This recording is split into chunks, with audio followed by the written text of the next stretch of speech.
De l'actualité, l'administration du travail au Sénégal, un secteur en crise, c'est ce que l'on peut croire suite à la conférence de presse hier du syndicat des inspecteurs et contrôleurs du travail et de la sécurité sociale qui tire la sonnette d'alarme. Ils ont dressé l'image d'un secteur à bout de souffle, compte rendu à suivre en début de ce journal. Et puis on reste sur les lieux de travail avec le cri de cœur des femmes réunies autour du mouvement national des femmes de la CSAS. Elles exhortent l'État à ratifier la convention numéro 190 de l'OIT en rapport avec les violences et harcèlements en milieu de travail. Elle plaide également auprès des nouveaux députés pour un durcissement des lois sur le viol. Et pour terminer, face à la flambée des prix, la Fédération de défense des consommateurs interpelle les autorités agréées, les associations de défense des droits des consommateurs. Leur objectif, une régulation du coût de la vie.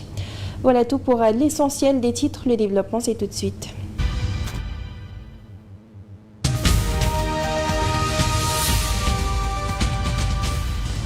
Pour commencer donc, le désespoir des inspecteurs et contrôleurs du travail et de la sécurité sociale en conférence de presse hier. Ils ont exposé les défis structurels qui gangrènent l'administration sénégalaise, entre autres difficultés énumérées, déficit de ressources humaines, notamment par exemple le faible ratio de 111 inspecteurs pour contrôler plus de 400 000 entreprises. À cela s'ajoute le manque de moyens logistiques. Dieu me maille. Les inspecteurs et contrôleurs du travail et de la sécurité sociale crient le ras-le-bol. Ils se disent excédés par les conditions de travail au sein de l'administration chargée de veiller à ce que les entreprises soient conformes à la réglementation du travail. Et pour preuve, au niveau du recrutement, elle est toujours la dernière en termes d'effectifs parmi les corps de l'École nationale d'administration. Il lui est toujours décerné un quota extrêmement faible comparé à celui des autres sections de l'École nationale d'administration. Parmi leurs difficultés les plus saillantes, le déficit de ressources humaines pour mener à bien leur mission. Il n'y a que 111 inspecteurs et contrôleurs du travail sur l'ensemble du territoire national. Notez aussi qu'au Sénégal, on demande à ces 111 inspecteurs et contrôleurs du travail de pouvoir se déployer dans 407 898 entreprises en activité. Sur le plan logistique, ils disent rencontrer des problèmes pour assurer leur déplacement. Prenons seulement l'exemple de l'inspection de Dakar où nous sommes rassemblés. Je peux vous affirmer que chaque jour, pas moins de 2 équipes sortent sur le terrain. D'ailleurs, avec des conditions très difficiles pour faire ce travail, faute de véhicules administratifs.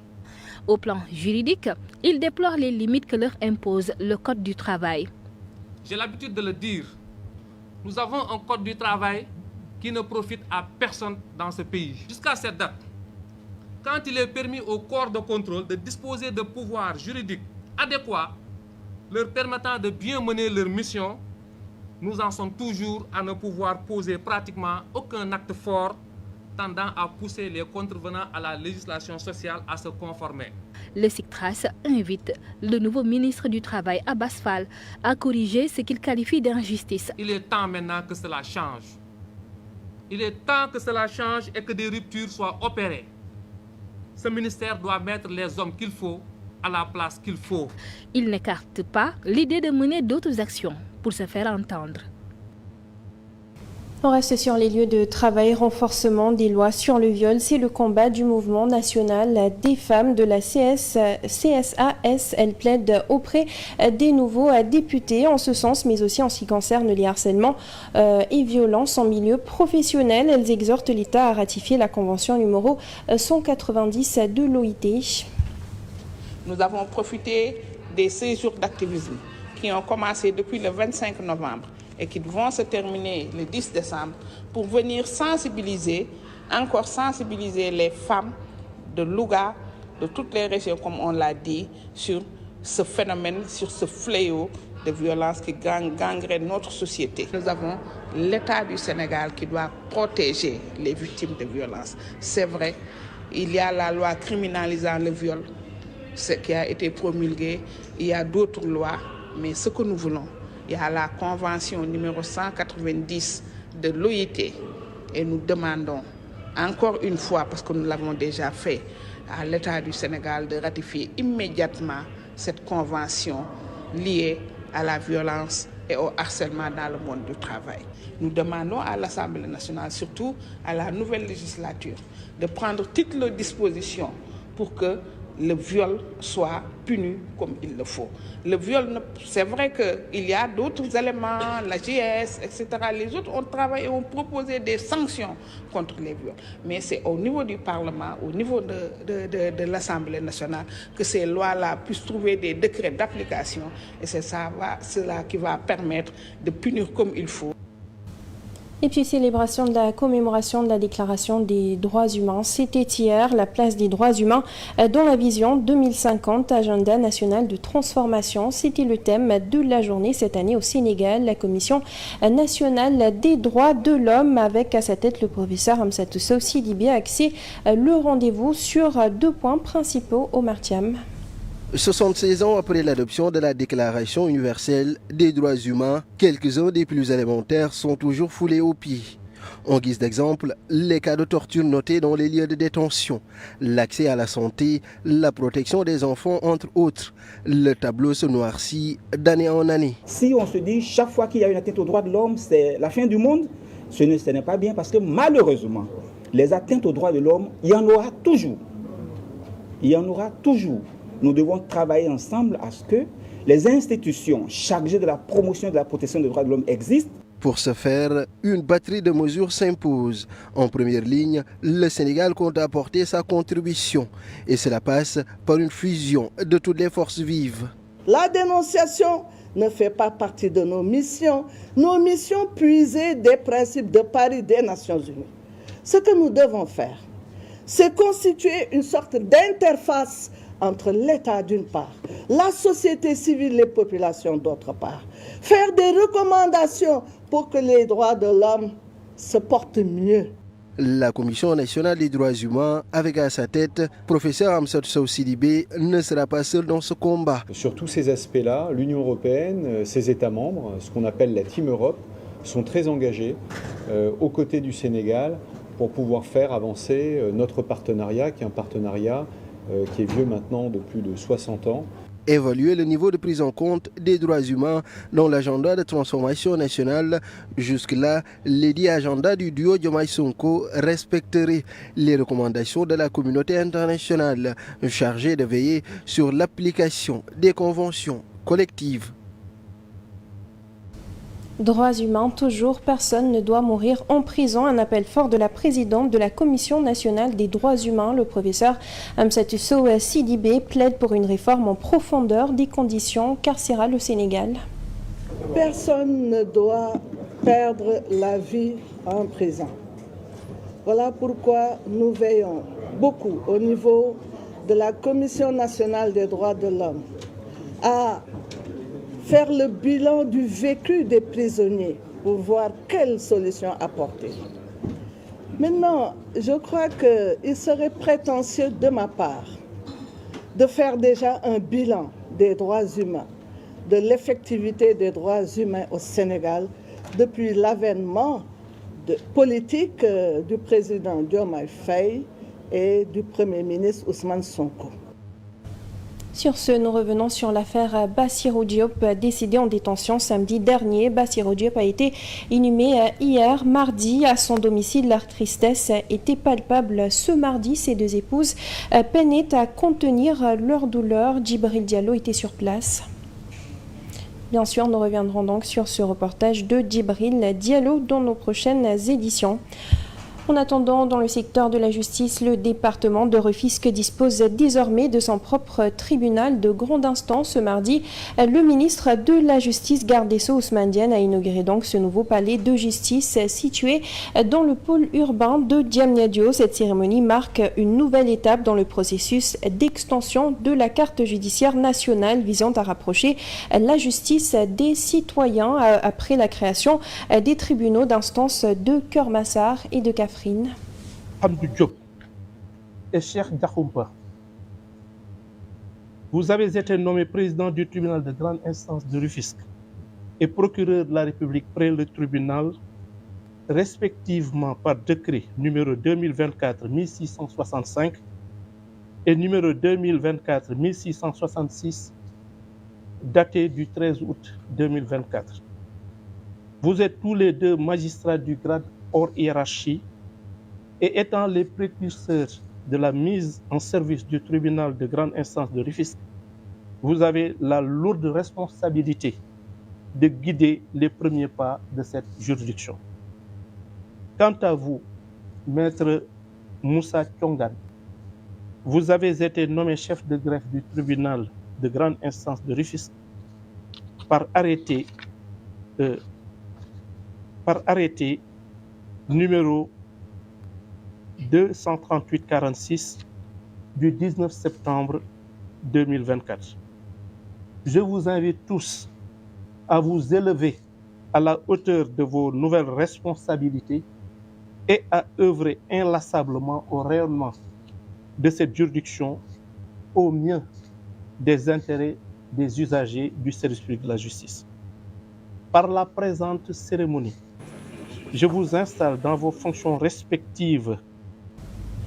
Sur un autre registre à présent, le Conseil sénégalais des chargeurs veut renforcer davantage une stratégie les voies maritimes par le transport des marchandises. L'État du Sénégal compte ainsi maximiser dans le développement des corridors de transport régionaux, ce pour permettre entre autres d'accélérer l'intégration des économies africaines, de réduire les coûts de transport, de relier les pays enclavés aux pays côtiers et d'améliorer le commerce et la compétitivité à l'échelle sous-régionale. Assurer la connectivité, donc que la marchandise puisse quitter le Sénégal, passer par le port, traverser l'ensemble du pays, aller vers les pays de voisins en toute efficacité, en toute sécurité, et ça grâce à une bonne connectivité, n'est-ce pas, qui repose sur le corridor. Maintenant, je veux magnifier en tout cas le rôle que joue le Conseil sénégalais des chargeurs par rapport à cette situation. Parce que vous l'avez compris, il y a la vision 2050 qui donne une grande place à la connectivité. Il faut que nos pays soient accessibles pour être compétitifs, pour que notre économie également soit performante. Maintenant, saluer l'initiative que le Conseil a compris très tôt et c'est levé dès maintenant, n'est-ce pas, pour, comment dirais-je, en tant qu'autorité de la réflexion, n'est-ce pas, travailler sur ce système en collaboration avec tous les acteurs concernés dans une démarche inclusive, parvenir quand même à trouver des solutions et à faire des propositions concrètes qui vont nous permettre en tout cas de garantir une bonne connectivité de nos marchandises qui pourront quitter notre pays, aller vers les pays voisins et nous valoir en tout cas des gains en tout cas sur le plan économique.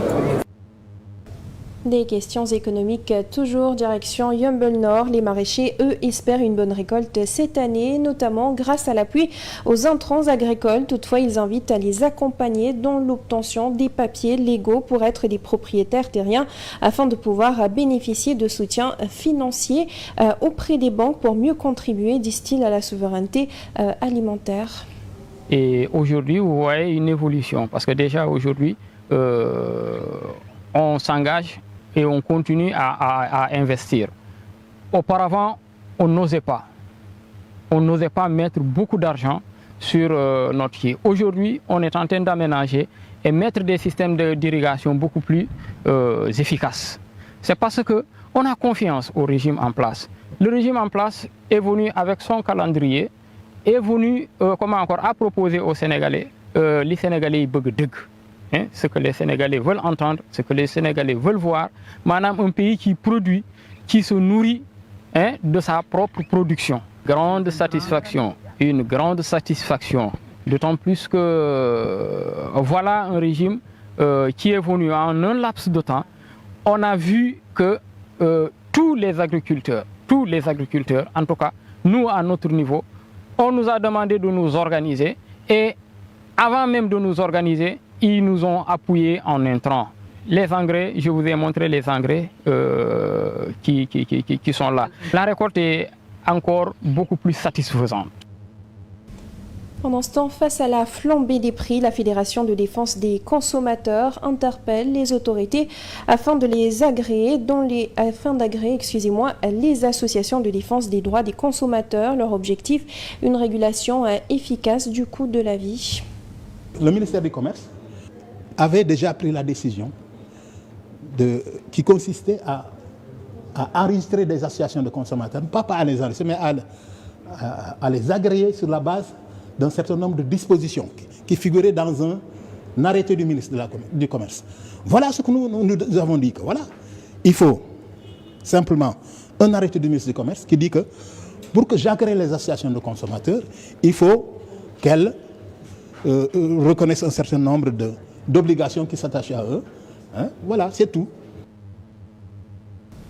Direction Saint-Louis qui a accueilli la 3e session du dialogue structuré entre l'Union européenne et la société civile, une initiative de la plateforme des acteurs non étatiques qui a permis de regrouper dans la capitale du Nord les différentes parties prenantes, notamment le secteur privé et les ambassadeurs de pays étrangers dans le but d'échanger sur des thématiques et enjeux territoriaux. 11 ambassadeurs et ambassadrices sont venus dans la région de Saint-Louis pour pouvoir échanger avec l'État, avec la société civile, avec les entreprises du secteur privé, pour bien comprendre quel était l'écosystème dans la région de Saint-Louis et pour voir comment être le plus utile, pouvoir appuyer à la fois les entreprises et le référentiel Sénégal 2050. Nous travaillons sur les alliances, la connexion que doivent avoir les organisations de la société civile, le secteur privé dans le développement de la région de Saint-Louis. Et nous nous réjouissons de la forte présence des ambassadeurs. On en a eu 11 ambassadeurs qui sont là, mais aussi sous la supervision et l'accord du gouverneur et de l'ensemble et de 150 acteurs issus de la région. Et enfin, 4e édition du Sargal national. La Convention des jeunes reporters du Sénégal a rendu hommage à des vétérans de la presse sénégalaise. Ils sont 22 doyens de toutes catégories confondues. Une cérémonie donc qui s'est tenue hier. Compte rendu Ousmane Ba. Il y a des journalistes de terrain, il y a des caméramans, il y a des techniciens, il y a également des chauffeurs. Nous n'avons laissé personne, même les photographes. C'est plus d'une vingtaine de doyens de la presse que la Convention des jeunes reporters a choisi d'honorer lors de cette 4e édition du Sargal national de la presse, s'inspirant de leur riche parcours dans le métier. Merci aux doyens et doyennes de la presse sénégalaise et nous avons préféré dire merci de leur vivant. Parce que ce sont des hommes et femmes qui ont tout donné pour cette corporation, qui se sont battus pour la démocratie, mais également pour la liberté d'expression. Ils nous ont raconté leur vécu, leurs expériences, donc nous n'avons plus droit à l'erreur. Ces doyennes et doyens de la presse se réjouissent de cette prestigieuse marque de reconnaissance de leur père et enjoignent des conseils à la jeune génération.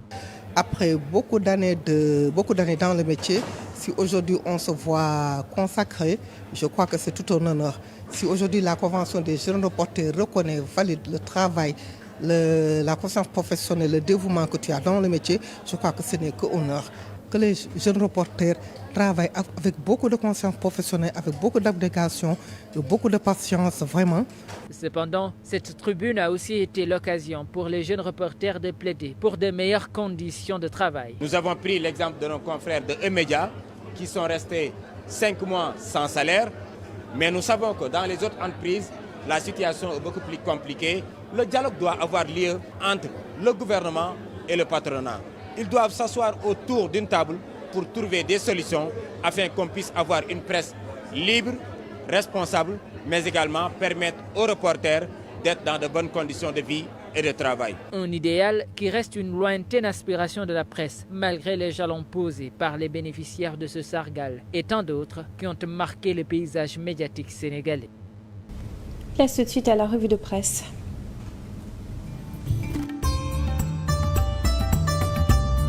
Bonjour, les quotidiens parvenus mercredi abordent notamment le plaidoyer du président de la République en faveur d'une éducation inclusive et de qualité à l'occasion d'une conférence de l'Union africaine à laquelle il participait à Nouakchott. Le Soleil note que le président de la République, Bassirou Diomaye Faye, a invité ses homologues africains à unir leurs forces pour bâtir une économie capable de retenir nos talents et de répondre aux aspirations de la jeunesse. Dans l'info, c'est Diomaye qui a appelé ses pairs à se mobiliser davantage en faveur de ces secteurs. Bassirou Diomaye Faye a insisté sur le rôle fondamental de l'éducation et de la formation, en soulignant que se mobiliser pour l'éducation revient à investir pour l'éveil des consciences. Restons avec le président Diomaye, cette fois-ci dans l'Observateur. C'est ce dernier qui vise loin le nouveau plan du chef de l'État pour vendre le Sénégal dans l'agenda Sénégal 2050, le programme de politique générale visant à tirer le Sénégal des difficultés économiques et financières. Mais ces difficultés sont loin de s'estomper, car dans l'As, on l'invoque un sale temps à venir pour les ménages sénégalais. Le journal parle d'une prochaine flambée du prix du riz indien qui ne cesse de grimper en Afrique de l'Ouest à cause de la hausse du fret maritime. Des experts proposent d'expérimenter le transport en vrac conventionnel pour les exportateurs. Mais la bonne nouvelle est dans le journal Enquête qui revient sur les records de Sangomar à propos d'exploitation du pétrole et du gaz. La production a atteint, selon Enquête, 15 à 16 millions de barils pour les 6 premiers mois, soit un surplus de 4 millions. Ce pétrole pourrait générer près de 500 millions de dollars pour l'État du Sénégal en 2025. La raffinerie de Mbao se modernise pour traiter l'intégralité du pétrole sénégalais d'ici 2030, annonce Enquête. Libération, lui, à propos toujours du pétrole et du gaz, fait état de magouille au cœur de GTA. Dans le rapport d'audit des coûts pétroliers déclarés par les opérateurs entre 2012 et 2021, BP a déclaré des coûts pétroliers récupérables d'un montant de 4 millions de dollars, mais bâtis sur du TOC. Les journaux en politique abordent le débat sur l'avenir de Barthélémy Dias, radié de la liste des députés de la 15e législature en raison de sa condamnation coup pour coup mortel. Vox Populi indique que c'est le camp de Barthélémy Dias qui met la pression. Il interpelle le ministre de la Justice sur le cas du remplacement d'Abbas Fall. Source A donne la parole à Abdourahmane Maïga qui se penche sur l'article 277, inopérant pour radier selon lui Barth de la mairie. La question de l'inéligibilité de Barthélémy Dias est évoquée dans l'alinéa 277 et tranchée par le Conseil constitutionnel. Mais Walf Quotidien se demande si le PASTEF est-il en train d'enfanter son farouche opposant avec la pression, les manœuvres, les harcèlements qu'il est en train de faire subir à Barthélémy Dias. PASTEF est en train de créer un monstre politique, selon ainsi le journal. Sud Quotidien lui parle d'une judiciarisation de l'espoir politique sénégalais. La radiation de Dias fils de la liste des députés de la 15e législature après son élection au scrutin du 17 novembre pose la question de la légitimité, voire la souveraineté du peuple. Le quotidien lui fait état de militaires français en Afrique.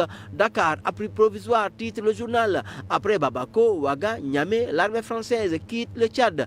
Abidjan, Libreville, Djibouti abritent encore des bases militaires. Diomaye agite l'idée d'un retrait du Sénégal. En sport, Record revient sur la succession d'Aliou Cissé et titre Pape Thiaw en roue libre. Sur la Ligue des Champions prévue aujourd'hui, Arsenal, Monaco, Lamine à l'assaut des Gunners.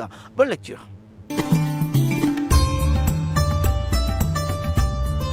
C'est la fin de ce journal. Merci à vous de l'avoir suivi. À 14h, vous avez le Wolof. Merci, bonne suite de programme sur la 7 TV.